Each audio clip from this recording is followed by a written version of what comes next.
విక్రమార్క గారు మాట్లాడతారు, ఆ తర్వాత రేవంత్ రెడ్డి గారు మాట్లాడతారు.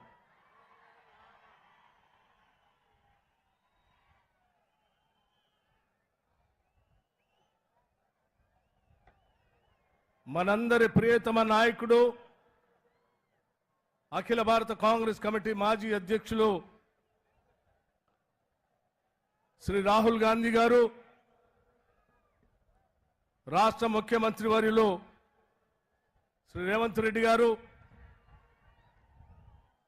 అఖిల భారత కాంగ్రెస్ కమిటీ ప్రధాన కార్యదర్శి ఆర్గనైజేషన్ కేసీ వేణుగోపాల్ గారు, అట్లాగే అఖిల భారత కాంగ్రెస్ కమిటీ తెలంగాణ ఇన్ఛార్జ్ దీపా దాస్ మున్షి గారు, నా తోటి సహచర మంత్రివర్గ సభ్యులు, శాసనసభ్యులు, శాసన మండలి సభ్యులు, రాష్ట్ర కాంగ్రెస్ కమిటీ కార్యవర్గ సభ్యులు, అశేషంగా రాష్ట్ర వ్యాప్తంగా కదిలి వచ్చిన కాంగ్రెస్ కార్యకర్తలారా, నాయకులారా, మీ అందరికి కూడా ముందుగా నా హృదయపూర్వకమైనటువంటి నమస్కారాలు తెలియజేస్తా ఉన్నాను. ఈనాటి ఈ సభ భారతదేశంలో జరుగుతున్నటువంటి సాధారణ ఎన్నికలకు సంబంధించి అఖిల భారత కాంగ్రెస్ కమిటీ ఆధ్వర్యంలో మేనిఫెస్టోని ఇక్కడ రిలీజ్ చేసేటువంటి కార్యక్రమాన్ని మనందరి ప్రియతమ నాయకులు రాహుల్ గాంధీ గారి ఆధ్వర్యంలో ఈ తుక్కుగూడ చారిత్రాత్మకమైనటువంటి సభా ప్రాంగణంలో ఈరోజు ఏర్పాటు చేసుకున్నాం. మిత్రులారా, మీ అందరికీ తెలిసిందే, గత సాధారణ అసెంబ్లీ ఎన్నికలకు ముందు తెలంగాణ రాష్ట్రంలో ఇదే తుక్కుగూడ ప్రాంతం నుంచి ఆనాడు 6 గ్యారంటీలకు సంబంధించినటువంటి భారీ బహిరంగ సభ శ్రీమతి సోనియా గాంధీ గారి నాయకత్వంలో ఆ రోజు ప్రకటన చేసినటువంటి విషయం, వాటన్నిటినీ కూడా ఆదరించి మీరందరూ కాంగ్రెస్ పార్టీని అధికారంలో తీసుకొచ్చినటువంటి విషయం కూడా మనందరికీ తెలిసిందే.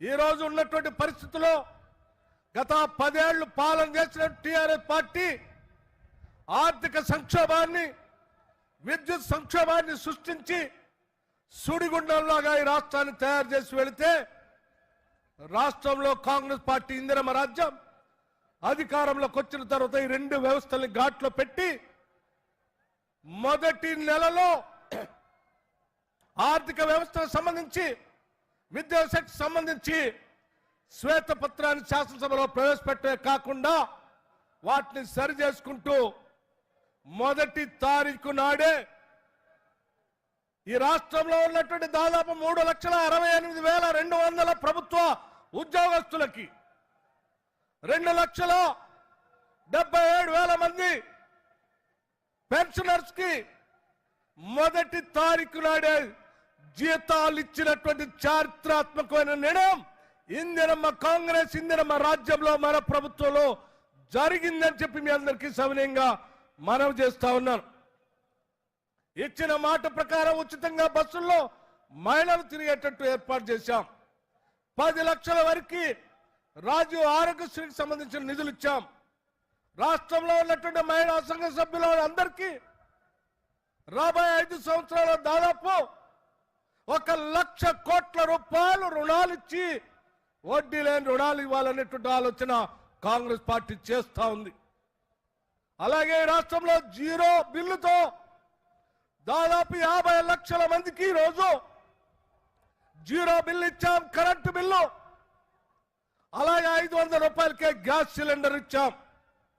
మీ అందరికీ తెలిసిందే, ఈరోజు రాష్ట్రంలో ఉన్నటువంటి ఆర్థిక పరిస్థితులు అధిగమిస్తూ కూడా ఇవన్నీ చేస్తున్నామనంటే మన నాయకుడు శ్రీ రాహుల్ గాంధీ గారు నిరంతరం పర్యవేక్షణ చేస్తూ రాష్ట్ర ప్రభుత్వానికి దిశ నిర్దేశం చేస్తూ ఇచ్చిన హామీలు నిలబెట్టే కార్యక్రమాన్ని చేసుకునేటట్టుగా మనల్ని ముందుకు నడిపిస్తా ఉన్నారు.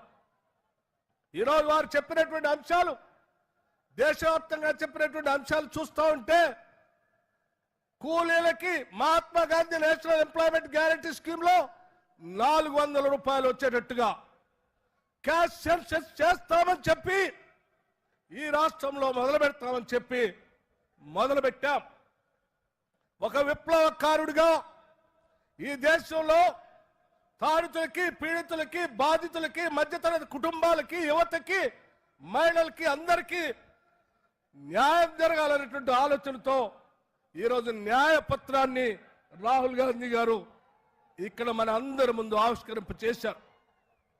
అవన్నీ నిజం చేయడం కోసం తెలంగాణ మోడల్గా ఈరోజు దేశంలో కాంగ్రెస్ పార్టీని తీసుకొని రావడం కోసం మనందరం నడుం బిగించి పనిచేద్దామని చెప్పి మీ అందరికీ సవినయంగా నేను మనవి చేస్తూ సెలవు తీసుకున్నాను. జై హింద్, జై కాంగ్రెస్. పెద్దలు భట్టి గారికి ధన్యవాదాలు చేసి ఇప్పుడు